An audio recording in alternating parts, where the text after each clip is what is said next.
Hi again, and welcome everybody to another episode of Passing the Torch, a pro jeweler teaches. With me, Steph the Jeweler. I have been in the jewelry industry as a professional jeweler for at least 31 years, and I have my own studio, retail store kind of thing. I do all the work myself, and I have been working on a sterling silver brooch for a customer. We have a whole series. We're getting near the end now. And so I am excited to share it with you. So here is a picture. It's the same one that I've shown for every video. So check through all the other ones. You could see us build it from the beginning. This is the composition for the brooch that we were inspired by. It is not my original design. A customer saw like a Queen Elizabeth fine jewelry brooch and loved it. So we looked at the composition, and we are trying to do that in sterling silver and tourmalines. Now we did a change with the construction. We eliminated these two leaves. We took this leaf and pulled it up. This is a bud, so it's lower now. And we only have one leaf here, but otherwise it's pretty much the same. So I will show it to you now. Here's where we're at right now in the process. We're using a different camera angle too this time, so you'll have to let me know if you like it or not. But you can see all the work that we have done. We have constructed this from flat sheet and wire. Isn't that crazy? We've got some little heads here for our stones to set into. As you can see, now these little guys here, these are going to have CZs in them, white CZs. They look like diamonds for a little extra white sparkle here and here. This little cluster of 3 stones will be tourmaline, different colored tourmalines, and this one is a large light pink tourmaline that I have. I'll show it to you guys. Here is the large tourmaline. Look at how beautiful that is. Isn't that beautiful? Kind of a fleshy tone. Beautiful stone. Here are the little CZs. You can see they look like diamonds, but they're not. They're just simulants. And then here's a bag of just gorgeous tourmalines. I get these from New York. I keep talking about that because they are so beautiful. And we're going to pick out a couple unique colors to use in the center of one of the flowers. So now what we have to do, we assembled this the other day, and what we did here in the back is you can see not only will it be a brooch from these 2 findings here, because you see this is the catch and it moves. See, it goes back and forth. There'll be a pin from here to here that'll go down. That'll be the stick pin part. This is the hinge. And then right here, you can see this U attachment, and that's for a chain to go through, so the person could wear this as a pendant as well. And you can see we stamped my name on here. See, Steph, and then down here it says 925. The 925 is a numeric designation for sterling silver. So you always want to mark the metals that you're working in, if it's sterling or gold, platinum, whatever. But this is pretty cool, right? So next what we're going to do is we kind of gave it some dimension and volume. We kind of took everything and made it not be totally flat. So it looks kind of organic. You could see that, right? So on the front side, the side that'll face up, what I want to do is like give it a little life. So the leaves, I want to put some lines in it like a leaf would have. Maybe just give a little dimension to the petals, just a little bit. And then we'll give it a light sand, and we'll set these stones real quick. And then tomorrow we will finish it out. And this is my basement studio, but tomorrow we'll go to the retail studio. We'll finish it up over there because that's where my big buffers are and everything for polishing and finishing. Okay, there we go. So what we're going to do, I think, is look at my selection of burrs here. And if you can see, there's all different shapes, sizes, rounds, cone shape, elongated. This is called a crow spur. It's just a long, sharp, has little teeth on it. See, it's a crow spur. That's good for shaping like long lines. So we'll use that guy. I think I would like to use maybe a smaller round. Yep, we'll do some shaping with that. And we'll do more finishing probably tomorrow, but we'll start with this. And I think we'll make some lines for the leaves. I wonder if I have one that I can do some cutting with. Yeah, okay, so this is a heart burr. It's used for diamond setting, but it's got a nice sharp edge on it. It's hard to see here. Let's see if we can get that.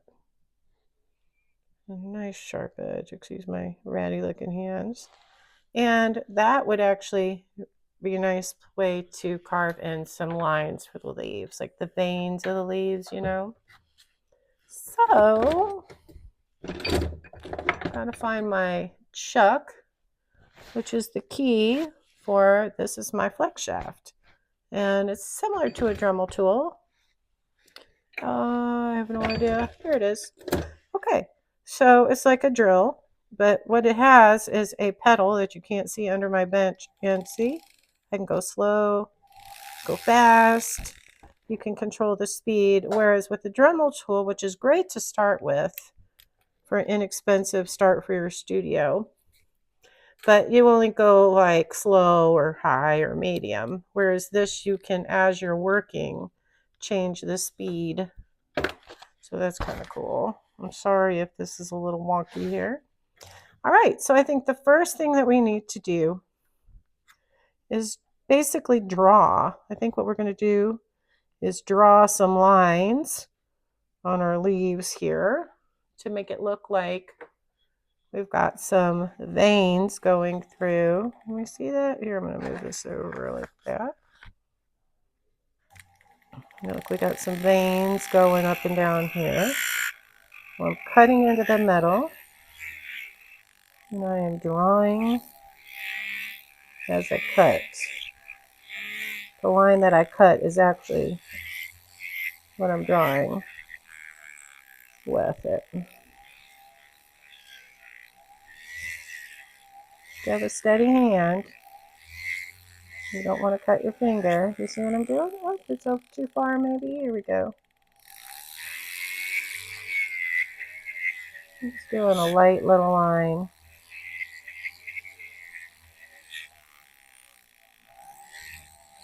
What I'm going to do is just show you a couple techniques, and then I will stop videoing, and then tomorrow we'll do the finishing. I'll continue to work on it though. I know some of my videos have gotten pretty long, and this detailed work does take a while to do. Okay, and so now I'm going to draw lines going out that look like little leaf veins. And I'll take more time and do more detail so you can see what it's going to look like when it's finished. But I want to show you this technique. I'm just using the edge and I'm cutting little lines into the leaf.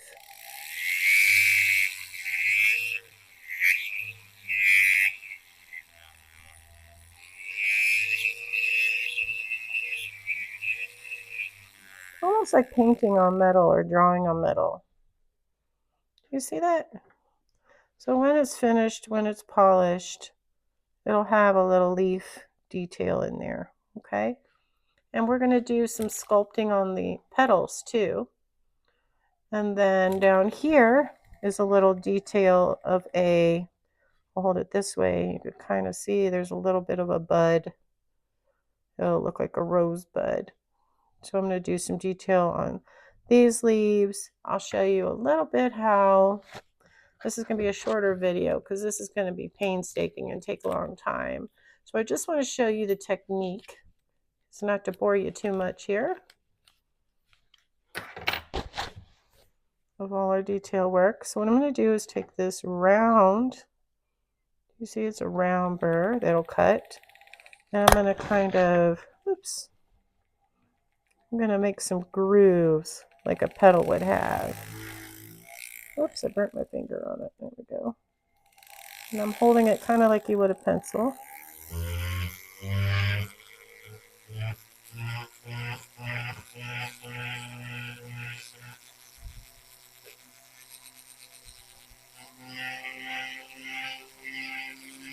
I don't want to make them perfect because the natural flower doesn't look perfect.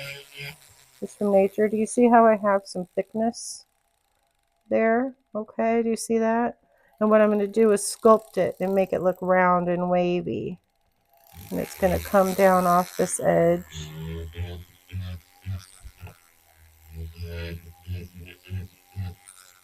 Okay, you see that?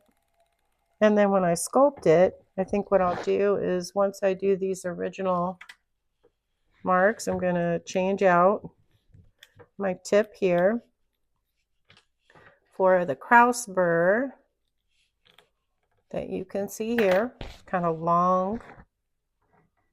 I'll show you on the back here. You see how it's long and sharp, and it really will cut nicely. And so I will sculpt with that. So I'll go in, and on these lines I'll go in and I'll sculpt so they don't just look flat. See, kind of bring them up and out. I feel like a sculptor with rock or with wood, you know, it just kind of, metal can have a very fluid look to it if you work it correctly.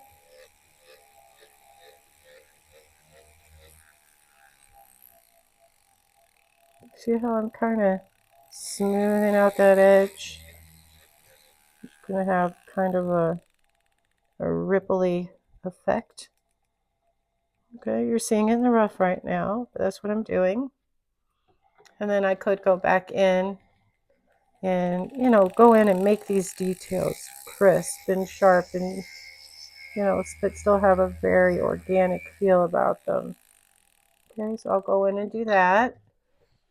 And then I will show you really quickly how to cut a seat for setting a stone. So the stones have edges called girdles, and it has to sit kind of, what you call it is a seat. You know, the stone has to sit in a where is my, I guess we could use this one. There's a different head that burr that I want. I'm trying to find it. But you have to cut an area for the stone to actually sit into. I think we'll use this guy. Okay, this burr is a setting burr. It has a flat side and a pointed tip. Okay, now what you have to do, and you've seen diamonds before, as you know, you see how it's set in the prongs, right? It has to have a seat though. That diamond has to sit into those prongs. So when the prongs are pushed over, it holds it properly, okay? And so that's what we would do for this big one, for example. This is the stone that'll go in there. The reason that the head is so tall is the stone has depth. You know, bigger stones have depth to them. Now, I know this looks like a round head, and it is, but I'm going to make it work for my oval stone. Look at how pretty that guy is. Isn't it beautiful? It's a beautiful stone. And so it will fit when I'm done with it into this area here. Okay? But what I'll actually do is I'll modify this head. Let me get some pliers. So instead of being round, I want it to be oval, correct? So I'm going to modify that. I'm going to kind of push it together and make it more oval. Normally, I mean, you could buy or make the heads already oval. I didn't have that for this project. Plus, I wanted it to be round at the base. Where it attached on the flower, I wanted it round because that was a round area. From the top, I wanted it more oval, see? And so what you do is then you modify that head now that it's soldered on. I'm going to go to work for this particular stone. I'm going to move these prongs back in order to show you how the stone will sit into this head. But as you can see, these prongs have no notches cut in them. They're just perfectly straight. We don't want that. We need those notches set to set the stone in there. Okay, and sometimes they flip and fall. We don't want that, but I'm just going to set this kind of in there to show you. Do you see how it's going to sit down in there? I can do whole videos on stone setting for you guys. It's going to take me a little bit to do it. But this is what I'm going to do. I'm going to cut notches in, and I'm going to set this stone in there. And with the notches, look at how gorgeous that's going to be. Oh my goodness, it's going to be beautiful. And then I'm going to pick out 3 different colors to go with this color that'll look good. And the small tourmalines I showed you, I'm going to set those little white CZs in here. And so we're going to do that. And I think that it will really show you how involved. I mean, you've seen with the construction of this. You think the construction took a long time. This is going to take some long time too. Because I'm going to do the setting. I'm going to do the finishing. I have to trim the prongs. I have to round it all out. And I don't have the proper video equipment yet for you to watch me do that, as you can see. I just want to give you a glimpse into what this is going to look like. And then tomorrow we'll finish it, and I'll show you how to finish it. I'm going to do the stone setting. Okay, and do all the grinding and details so that when it is all shined up, you will see all the beauty in it. I might even do some little edging on the flower petals, like a little mill grain edging maybe. We'll see. I'm going to play with it. And all these rough edges, I got to sand all those off. So there's a lot of detail to do, but look at how pretty this guy's going to be. Isn't it beautiful? I'm excited to see it done. So join me for my next video. It won't be completed yet, but it'll give you a really good idea as to what it's going to look like finished. And then we will finish it. We will polish it and show you finished the next video or 2. Okay, it will be completed for this job, and the customer picks it up actually pretty soon, so that'll be cool. All right, so thank you so much for joining me for Passing the Torch, A Pro Jeweler Teaches. I'm going to be doing lots of different videos coming up, a couple a week really, because I'm constantly working in my studio. I'm going to show you stuff that I do for the customers. And, you know, massage rings, set stones, set diamonds, repair earrings. I do it all. So I'm going to hopefully get some better equipment too, so you can see things a little better as I work. But a little bit at a time. I'm new at the YouTube thing. So that hopefully you guys are enjoying this and giving you some value. And drop in the comments any questions that you have. I'll try to get to them.